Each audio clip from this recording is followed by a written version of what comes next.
2020 সালে লকডাউন চলাকালীন লকডাউনের আইন ভাঙার অপরাধের পুরনো মামলায় হাজিরা দিতে নবদ্বীপ আদালতে আসলেন প্রাক্তন সাংসদ অর্জুন সিং। সেখানেই রাজ্য সরকার ও পুলিশ প্রশাসনের বিরুদ্ধে ক্ষোভ উগরে দেন।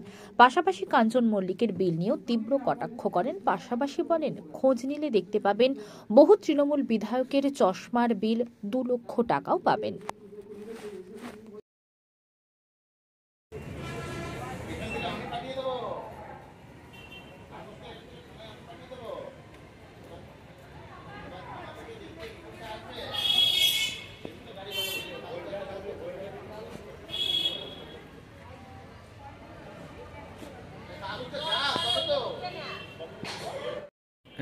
মাননীয় ফর্মার এমপি অর্জুন সিং আজকে অ্যাপিয়ার করেছিলেন লন্ডন কোর্ট জেএম ফার্স্ট ক্লাসে 188 আন্ডার ডিজাস্টার ম্যানেজমেন্ট অ্যাক্ট ওনার এগেনস্টে সেকশন ইম্পোজ করা হয়েছিল।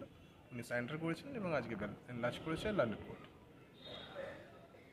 কি কেসের জন্য একটু ডিটেইলস? লকডাউন মাস্ক মানে ডিজাস্টার ম্যানেজমেন্ট অ্যাক্টে সেকশন 188 মাস্কের কারণে, সেই কারণে কেসটা পেটি কেস লঞ্চ করা হয়েছিল।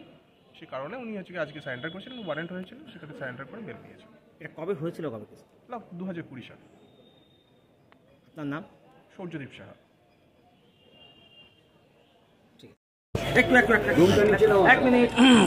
ঠিক আছে, পাওয়া যাচ্ছে? দেখো লোগো যাচ্ছে না, লোগো যাচ্ছে।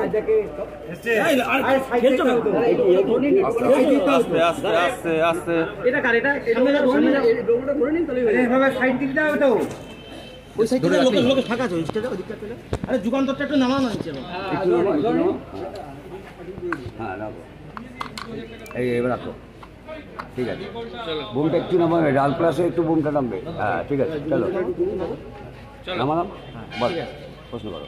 দাদা, আজকে কি কারণে নবদ্বীপ কোর্টে আসা?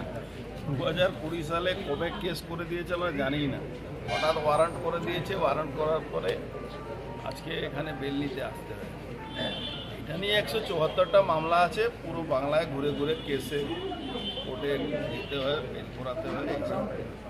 পশ্চিমবাংলা সরকারের কাছে আর কোনো কাজ নেই, একটাই কাজ আছে, যারা রাজনৈতিক বিরোধী আছে তাদের বিরুদ্ধে মামলা করে তাদেরকে হেনস্থা করা। কি কেস ছিল? লকডাউনের কেসে আমরা একটা মিছিল করছিলাম, সেই কেসটা এখানে কেস দিলে তো একটা নোটিশ দেবে, সেটাও জানি না। আমরা ওয়ারেন্ট করে বসে আছি, কোনো নোটিশ হয়নি? কোনো নোটিশ নেই। কোথায় হয়েছিল স্যার? নিশ্চয়ই এই কোর্টে জেরোডিকশনে কোথাও হয়েছিল। হ্যাঁ হয়েছিল, সেটাও আমার মনে নেই। দাদা, রাজ্যে বিভিন্ন জায়গায় জঙ্গি ধরা পড়ছে, কি বলবেন? জঙ্গিদেরই তো জায়গা হয়ে গেছে এখন, তো এখানে ভালো মানুষের জায়গা থেকে বেশি জঙ্গিরা ঢুকে পড়েছে।